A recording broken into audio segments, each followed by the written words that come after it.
No, Mets fans, you're not dreaming. This is reality. Juan Soto, a man that I've covered on this platform since 2021, from first the cryptic Instagram post of Juan Soto and Citi Field talking about future playing in the Big Apple, to almost signing his younger brother there, for that to then fall out last minute for him to sign with the Washington Nationals, then to cover him to a T daily the past 2 months here with increased optimism. Nothing has wavered in my confidence in Juan Soto landing with the Mets, and has now officially happened. $765 million across 15 years with unique contract escalators, in which if the Mets do not want Juan Soto to opt out of his contract after his 5th year or so, they can void it by giving him an additional $4 million per year, going from 51 mil average annual value to 55 million, which pushes his contract to, again, $805 million. The largest contract superseding their Shohei Ohtani's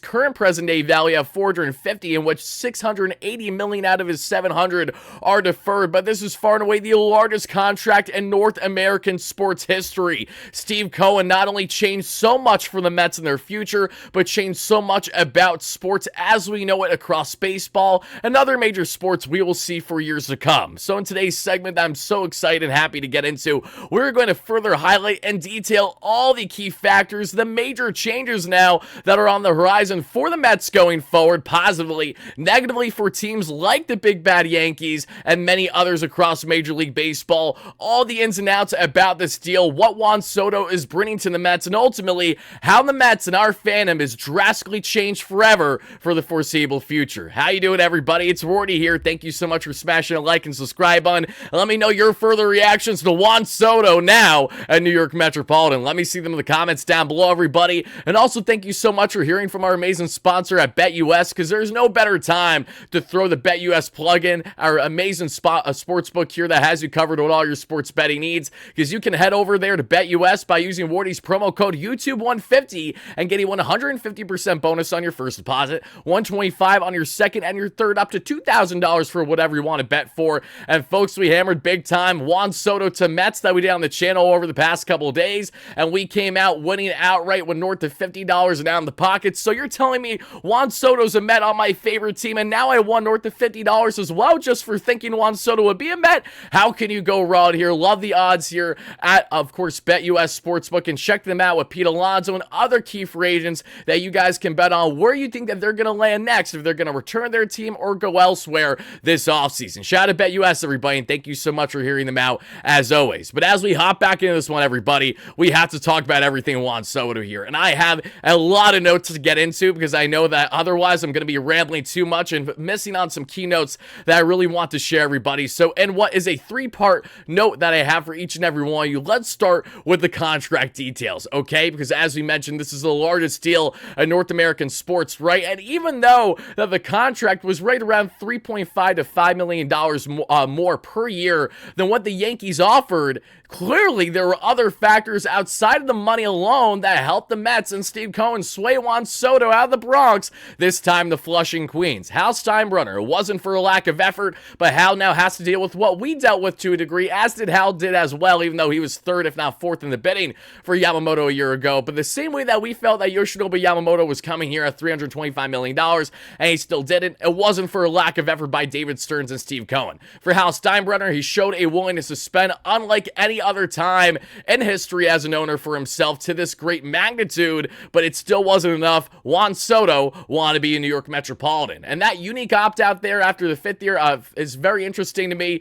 Makes a lot of sense for Juan Soto reaching right around his age 31 season, but for the Mets, they can void that and again give him a couple more mil per year AAV, and I firmly believe and expect that to happen, because I think by the time we get to Juan Soto's 5th year, a lot will have transpired in Mets land between not only his immediate impact, but hopefully his odds in helping bring a championship back to Queens for the first time since 1986.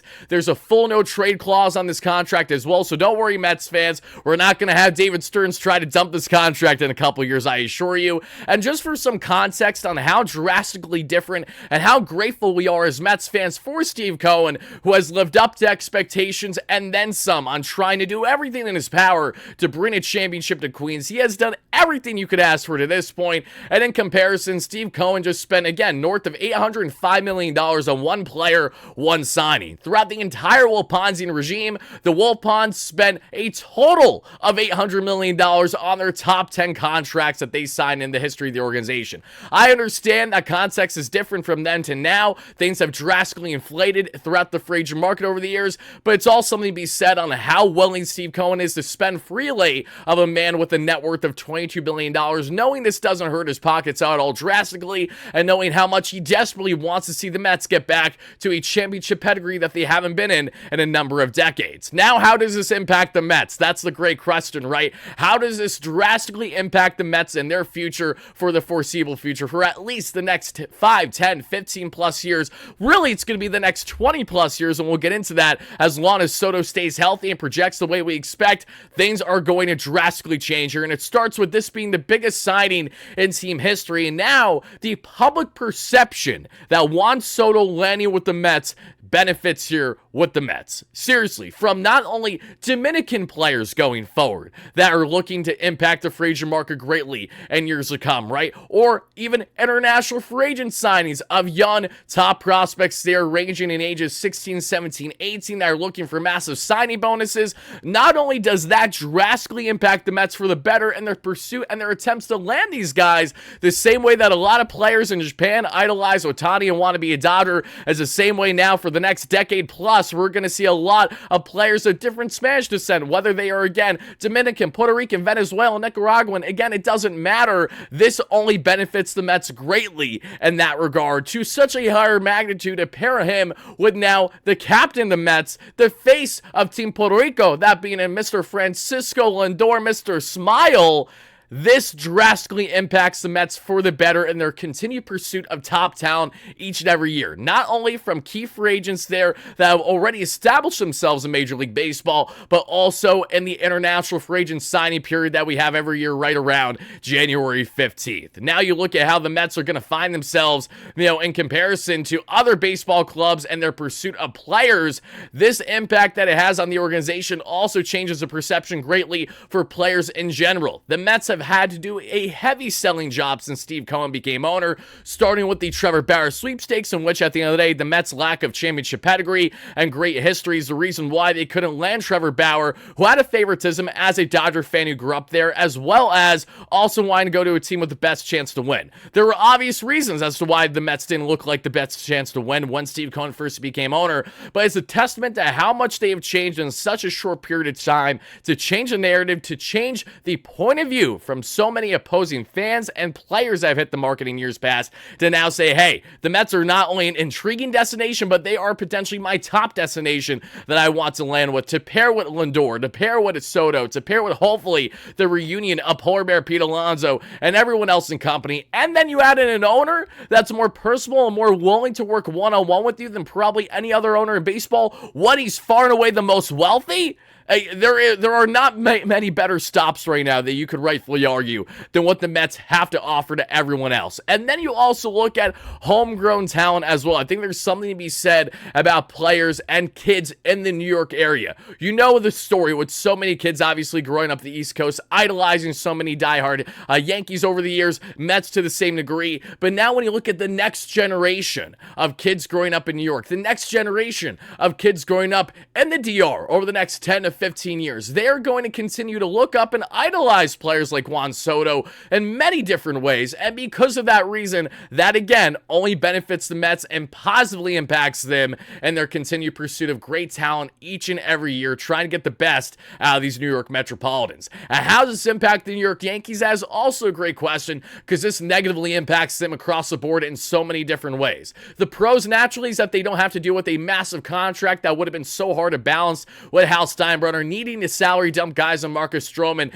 Nestor Cortez, DJ LeMahieu, what have you. It's easier said than done. So while that is a pro for them that they no longer have to worry about that, and Steinbrenner showed his financial flexibility to spend on Soto, the repercussions of this are of great magnitude. And as I've spoken about plenty on the channel over the past couple weeks, and I'll say it again, I firmly believe Hal Steinbrenner cared just as much about bringing Juan Soto back as he did about not losing him to the Mets and the public perception that that is going to have. The Yankees have once again proved this notion of the pinstripes, of the 27 rings brains are only going to get you so far. A lot of the kids now that you see, including Juan Soto, did not grow up necessarily saying, oh, I absolutely love the New York Yankees. There are a lot of the younger generations now that continue to look at what happened last in 2009 or so and say, okay, again, that really didn't impact me and my fandom, so why do I care? That's going to be a continued belief and notion for a lot of young players growing up, unless the Yankees can get back to their championship ways. Now they're going to try to do that with their captain and Aaron Judge, who's oh so known for a lot of things but playoff performance, and now they're going to have to do that without the generational hitting star and Juan Soto to pair alongside him for the next 15 years. Now you also add in the impact it has on New York sports in general. The entire perception has changed. Things have flipped. You can rightfully say right now the Mets are now Big Brother in New York, because you cannot sit here and say, oh, championships are all that is defined as, because if that's the case, okay, continue to be that closed-minded Yankee fan that many of you guys are. But the reality is, for a Yankees team that has not done anything in a number of years, and for a Mets team that has, yes, they haven't won anything since 1986. And yes, they did find themselves not too far removed from finding themselves in the dance, even though it's been north of a decade, right around a decade now since 2015. But what the Mets have been able to do is positively trend upward in their organizational growth over the past couple of years, and they have positively been able to sway Juan Soto in ways that the Yankees simply weren't able to do. And that in itself is a massive factor. So when you look at destinations as well, for players usually saying, I'm going to go to the big bad Yankees, now that perception completely changes to saying Steve has the deepest pockets. I'm going to defer to Steve Cohen more than likely, more than I will Hal Steinbrenner. There is a reason to buy into what the Mets are doing and to not necessarily buy in to what the Yankees are. Not that's for lack of effort in their moves, but they have a lot of things that they still need to figure out top down in their organization. Right now, even for a team that went all the way to the World Series, you could rightfully argue has a lot of major changes to make as they head into 2025 and beyond. And for the Yankees as well, the negative perception not only comes with the public point of view there in New York as well, where again, constantly you're going to hear from fans that, okay, Steinbrenner wasn't able to do enough. He is little brother to Steve Cohen. Hal is never going to be like his father. Even for all the money he threw out there, let's face it, Hal's father, everyone firmly believes, would have absolutely curb stomped Steve Cohen or close to in his efforts to make sure that he was a top bidder in the end. Hal gave us strong efforts. It still wasn't enough. And if he got to 805, I think Juan Soto is still a New York Yankee right now. You can maybe argue that. So it's a fascinating one right now. But when we talk about how things impact the Yankees, the positives that they don't have to deal with this contract and they can allocate dollars elsewhere. The negative is how the fan perception will be, the public perception, the media perception, the market perception as well. When we look at sponsorships, when we look at demand as well, it's going to be so heated now between the Mets and the Yankees in Subway Series for years to come. I'm just getting chills thinking about when Juan Soto rips a nuke there in Yankee Stadium for the first time now in his true villain arc. As a Mets fan, all these things are going to be tremendous for us Mets fans, and all these things will be nothing short of gut punches for Yankee fans. There's plenty more on the negative front there that we can get into, but obviously including being able to dominate that Hispanic and overall Spanish market there, whether it is in guys who are of, in Puerto Rican, Venezuelan, Dominican, Cuban, Nicaraguan descent, whatever it might be. Not that they are not going to have interest in the Yankees, but again, these are things that are now going to be favoring the Mets going forward for the foreseeable future. And guys, I got plenty more that I want to share on this. That's just one of the multiple pages of notes I have for each and every one of you. Further Yanks impact as well that we emphasize there is that city perception and how they, for the first time, really, since you could argue, going back to north of 86, they feel like little brother right now in comparison to the Mets. Cohen's impact. Let's get into the drastic impact that he had in these negotiations and how this drastically changes things going forward for not only Juan Soto, but how so many players perceive this Mets team. And this is exactly why the Mets landed Juan Soto. He's one-on-one ability to be as personal and as relatable as possible for a man with a net worth of $22 million is what I really think separates Steve Cohen from many other people in this space. As someone who met Steve, and which I have him on the wall behind me, shout out to you, Steve, for everything that you've done for this organization. You never think that he is who he is at the end of the day from his first impressions of meeting him and just how he conducts himself. And talking about conducting himself, Steve Cohen rolled out the red carpet and then some. While every other reported team, and the Yankees, and the Dodgers, and the Red Sox, and who have you, the Blue Jays as well, mind you, key emphasis on the Yankees here. They had their meetings with Juan Soto in LA in a hotel in which when they were presenting what they want to do with Juan and bringing him back, they presented PowerPoints. In the case of Steve Cohen, he not only invited Scott Boras, Juan Soto, and right around a total of 15 people, including Steve Cohen, David Stearns, Alex Cohen. We also saw there in Eugene Suero, who, if I'm not mistaken, is fantastic on handling traveling for the Mets when looking at logistics, family plans, things of that nature. They rolled out the red carpet. They had 7 servers in this meeting with Boris Soto for the 15 people, and it was, of course, Latin food. Nice little touch there by Steve Cohen. And then as they went into Steve's theater room, they presented an entire movie presentation to Juan Soto on them and their pitch for Juan Soto. Juan Soto got no other treatment, anything remotely close to that point, from a Hal Steinbrenner or any other owner or management, for that matter, that was trying to land Juan Soto this offseason. And then you add in the impact that Alex Cohen has in all this. As we emphasize, Edgar Suero, I apologize, I said Eugene earlier, I misspoke there. Edgar Suero, who is the head of Mets travel secretary, he was there as a part of this entire meeting process, and he emphasized the family perks and the logistics, which is something that Juan Soto had a very heavy point of emphasis with. So much so that we heard from John Heyman over the past day that something that really didn't resonate well with Juan Soto, that wasn't an X factor, but was a factor in his decision to a certain degree, probably a sliver in comparison to $800 million. But Juan Soto was slighted by security in the Yankee organization going back to April or May, in which they were not giving access to one of his family members, his mother, his brother, or his father there to be, actively involved in something. He also had a further problem with that same security guard regarding Juan Soto and his personal driver, if I'm not mistaken. So that is very interesting to hear. So whoever that security guard is, all I can think of right now is that this is clearly a skit out of Seinfeld, and this is George Costanza doing something absolutely absurd to try to get himself fired, even though he's somehow not going to get fired at the end of the day. It feels like that was fake, but that is not fake, everybody. That's a reality. And the reality is that Alex Cohen has been spearheading throughout these meetings for an extended period of time how important it is for the family dynamic. Juan Soto has prided himself on having a tight-knit family, a close unit, and certainly something that he wants to build with his family for the foreseeable future now in Flushing, Queens. Alex's point of emphasis on really getting personal one-on-one with Soto and his family and abiding by everything that essentially Soto wants and is looking for, from treatment to dollars to how he plans to conduct himself on a day-by-day, and what the Mets' future plans are for Soto and building around him, like bringing back Pete Alonso, adding to the rotation, and being a consistent contender for the World Series each and every year. The Mets, throughout all the stops, they did everything that you could possibly imagine, and all their efforts are exactly validated because they officially landed Juan Soto. And what this means now for the Mets going forward, everybody, a little bit further, it is consistent, and what is going to be constant, it might become overwhelming to some of you, World Series expectations. The Mets had a tremendous 2024 run after they were 11 games below 500 with no expectations. Was this Mets team going to do now with greater expectations than ever before under Steve Cohen and David Stearns? And what are they simply going to do now with the media spotlight greater than ever before now? You thought it was obnoxious before? Just wait, we're just getting started here. In the same way that we have covered the Mets to a T on everything,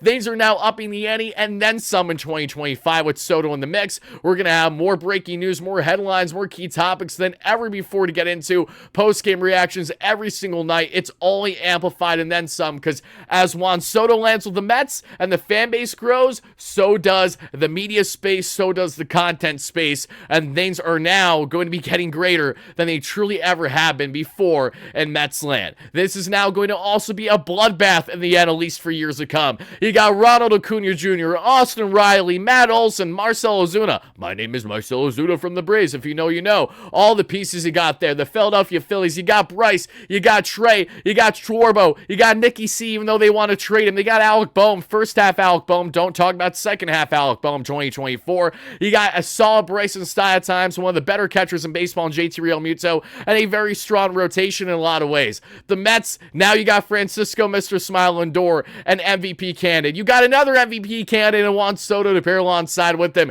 You got Mark Vientos, a budding star in the making that we saw this past season. You have hopefully the reunion of Pete Alonso. That's your core four. Then the rotation will be interesting how they round things out, but this is going to be a bloodbath. And then you add in Mike Rizzo and those sorry Washington Nationals.